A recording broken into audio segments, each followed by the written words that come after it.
J'ai publié il y a quelques semaines une vidéo sur l'or et dans celle-ci, je vais vous parler d'un métal qui lui est irrémédiablement lié, c'est-à-dire du plomb. Bonjour, ici Natacha Renata Kimberly. Aujourd'hui, je vais vous dévoiler la symbolique du plomb et son utilisation alchimique et magique dans certaines cultures. Si vous regardez sur Internet ou dans certaines encyclopédies, il est écrit que le plomb est un métal malléable d'un gris bleuté qui blanchit et ternit au contact de l'air, et que son nom vient du latin plumbum, un mot qui désignait les balles ou les tuyaux de plomb. Ce métal est l'un des plus anciennement connus et travaillés, et était déjà utilisé à la préhistoire, 40 000 ans avant notre ère. Selon les cultures, le plomb servait à colorer des céramiques et des poteries, à sceller des amphores, à fabriquer des vitraux, des canalisations, des récipients, de la vaisselle ou encore à confectionner des produits de maquillage comme le kohl pour les yeux par exemple. Les Sumériens, une civilisation de l'Antiquité, lui ont donné le nom d'Agar et en faisaient un usage quotidien d'après ce qui est écrit sur leurs tablettes datées d'il y a au moins 5000 ans. Ce qui est vraiment très curieux car lorsqu'on y regarde de plus près, on se rend compte que le métal natif est un métal très rare qui se trouve toutefois sur la Lune et en très faible quantité sur la Terre dans certains milieux miniers, veines hydrothermales ou dépôts de marbre et n'a été découvert que vers 1890 en Suède. On est donc tout à fait en droit de se demander si on parle bien de la même chose. Moi, je dirais pas vraiment. En effet, le plomb, en tant que métal natif, est très rare, alors que celui dont tout le monde parle est le plomb issu du traitement de la galène, un matériau composé de sulfure de plomb, bien plus abondant dans nos sols et qui était d'ailleurs utilisé dans les premiers postes radio. Et c'est ce métal raffiné qui a été nommé par Pline l'Ancien, entre 23 et 24 à 79 de notre ère, plumbum nigrum, c'est-à-dire plomb noir. Ce qui explique la raison pour laquelle il est dit que son utilisation remonte à 40 000 ans et qu'il est mentionné dans de nombreuses civilisations. Les mythes grecs, par exemple, parlent du plomb comme étant l'élément ayant permis la mort de Chimère, un monstre à tête de lion, corps de chèvre et queue de serpent qui a péri entre les mains du héros Bellérophon. Les Romains, quant à eux, étaient de très grands consommateurs de plomb. Ils s'en servaient pour tout, les canalisations, la vaisselle, les récipients, les marmites, les plateaux, le maquillage, et l'employaient aussi sous forme d'acétate pour conserver leur vin et lui donner un goût sucré. Nombreux étaient les Romains qui souffraient d'empoisonnement au plomb. Certains chercheurs imputent même directement la chute de l'Empire romain à cette intoxication. En comparant des ossements de la même période, il a été trouvé dans des squelettes anglais un taux de 0,3 à 2 microgrammes de plomb par gramme et dans les squelettes romains entre 8 et 123 microgrammes de plomb par gramme. Le plomb a été associé à la planète et au dieu romain du temps, Saturne, qui a donné son nom à l'intoxication au plomb qui se nomme le saturnisme. En France, ce n'est que depuis 1995 que son utilisation dans la fabrication des canalisations a été totalement interdite. En effet, le plomb est toxique, mutagène, reprotoxique, écotoxique et cancérigène, ce que savaient déjà les anciens. Il n'est ni dégradable ni biodégradable et il faut environ 700 ans pour que la moitié du plomb qui se trouve dans un sol se disperse dans l'environnement. Toutefois, le plomb est porteur d'une dualité car il apporte aussi bien la mort qu'il protège l'individu contre elle. C'est le plomb qui, grâce à sa densité, permet de protéger ceux qui travaillent avec les radiations électromagnétiques, notamment les rayons X et les rayons gamma, de leurs effets mortels. Au Moyen Âge, Les alchimistes pensaient que le plomb représentait le point de départ de tout travail spirituel et intérieur. Dans de nombreux textes alchimiques, le plomb est nommé Osiris, en référence au dieu funéraire égyptien, considéré comme étant également celui de la résurrection. Selon Diodore de Sicile, un historien grec du 1er siècle avant notre ère, Typhon, le père de Chimère, aurait arrosé de plomb liquide le sarcophage d'Osiris. Typhon, une divinité grecque primitive, a été identifié à Apophis, le dieu serpent égyptien du chaos et de l'obscurité, et à Seth, le frère meurtrier d'Osiris. On voit bien dans ce mythe que le plomb est associé à la mort du corps physique, mais aussi à sa préservation et à sa renaissance. C'est cette particularité qui en fait l'un des éléments clés en alchimie. Émile-Jules Griot de Givry, 1874-1929, homme de lettres, occultiste français et traducteur de l'œuvre de Paracels, un médecin alchimiste suisse du XVIe siècle qui a mis l'alchimie au service de la médecine, a déclaré que la matière du grand œuvre alchimique est l'homme lui-même. Ce qui me ramène directement au psychiatre suisse Carl Gustav Jung, 1875-1961, qui, en lisant un ouvrage alchimique chinois nommé « Le secret de la fleur d'or », a établi une correspondance entre l'individuation, un processus par lequel un individu devient un être entier et complet, et le processus de transmutation alchimique.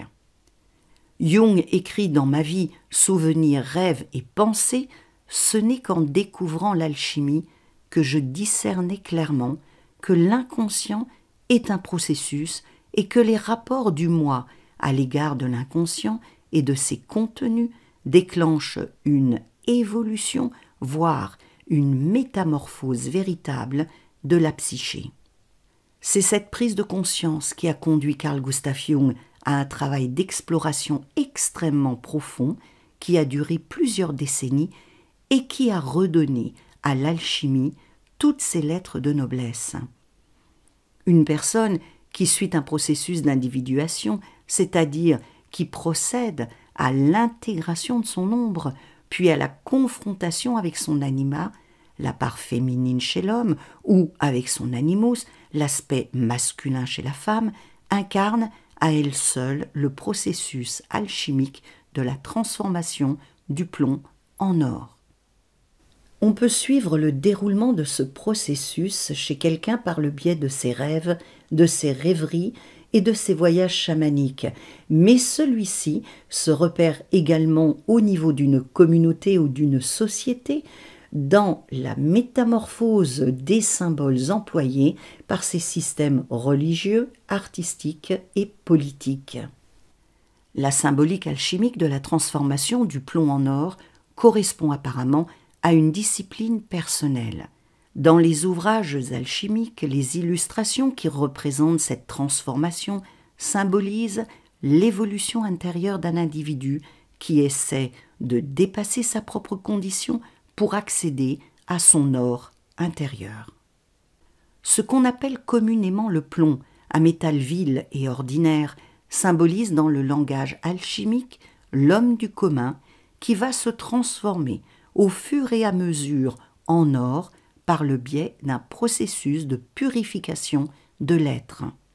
Le plomb fait référence à la doctrine des 7 planètes ou des 7 sphères, qui fait partie de la tradition alchimique la plus ancienne et décrit symboliquement un cheminement personnel à accomplir qui consiste à traverser 7 sphères ou 7 voiles.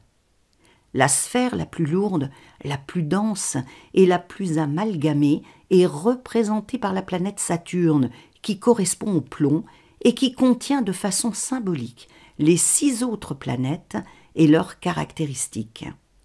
Les autres planètes et métaux représentent des états améliorés, affinés de Saturne et du plomb. Le processus alchimique démarré par l'œuvre au noir, qui était la mise en route de ce travail de transmutation intérieure.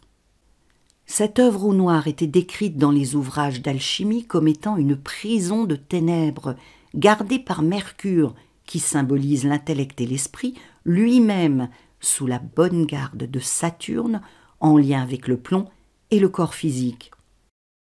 On pourrait donc dire que le corps physique était pour l'individu une prison de plomb personnel qui se trouvait sous l'influence de son mental qu'il allait devoir dépasser. L'œuvre au noir consistait donc à briser un enchaînement.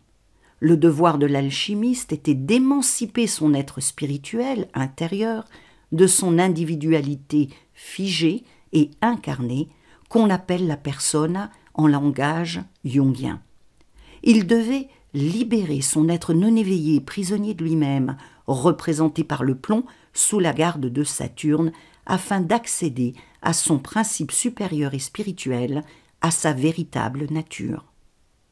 Traduit d'un point de vue un peu plus concret, au niveau religieux par exemple, le plomb représenterait nos pulsions premières, animales et égocentriques, et lors notre possible transformation en un être spirituel. Si l'on fait un parallèle avec le processus de transformation chimique du plomb en or, celui-ci devrait perdre 11 nucléons, ce qui pourrait vouloir dire, toujours vu sous l'angle religieux, que pour accéder à un état de spiritualité, l'homme devrait perdre ses attachements à la matière et au monde des sens. Ce qui n'est pas sans me rappeler les paroles d'Hermès Trismégiste, un personnage mythique de l'antiquité gréco-égyptienne assimilé au dieu égyptien Thoth et qui aurait dit « Si vous n'enlevez pas au corps leur état corporel, et si vous ne transformez pas en corps les substances non corporelles, vous n'obtiendrez pas ce que vous attendez. » Le plomb est donc un élément clé dans la tradition alchimique, mais également dans le domaine de la magie. Dans l'Antiquité, ceux qui avaient du ressentiment envers une personne gravaient son nom sur une tablette de plomb accompagnée des malédictions qu'ils espéraient pour lui. Toutefois, si ces personnes portaient une tablette de plomb sur elles, précisément sur leur poitrine, elles étaient protégées du mauvais sort. Le plomb sert également à une forme de divination appelée molybdomancie. Pour faire ses prédictions, le médium ou voyant verse une à une des gouttes de plomb fondu dans un récipient contenant de l'eau et interprète les figures obtenues selon leur forme et les distances entre elles. Dans de nombreuses civilisations, on se servait et on se sert encore du plomb pour savoir si une personne est ou n'est pas l'objet d'une malédiction, d'un envoûtement ou de magie noire. La personne en question doit dormir avec une pièce de plomb sous son oreiller et se rendre le lendemain chez le praticien qui chauffe le plomb et le jette dans une bassine d'eau au-dessus de laquelle elle devra se tenir. Les formes prises par le plomb qui refroidit permettent de définir la nature de l'attaque occulte. En magie, le plomb sert à détecter le problème, à le neutraliser et à protéger la victime. Ce métal a la réputation de libérer du mauvais sort toute personne qui en est atteinte. Les rituels au plomb étaient effectués jusqu'à ce qu'il n'y ait plus aucune trace de malédiction, d'envoûtement ou de magie noire. Chez les francs-maçons, le fil à plomb est le symbole de la connaissance de soi et de l'introspection. Il représente la voie à emprunter et l'équilibre à atteindre. Les noces de plomb sont celles qui, dans nos pays, célèbrent 14 ans de mariage, et la coutume est d'offrir un bijou en or à son conjoint à cette occasion. On voit encore là le lien qui existe entre le plomb et l'or.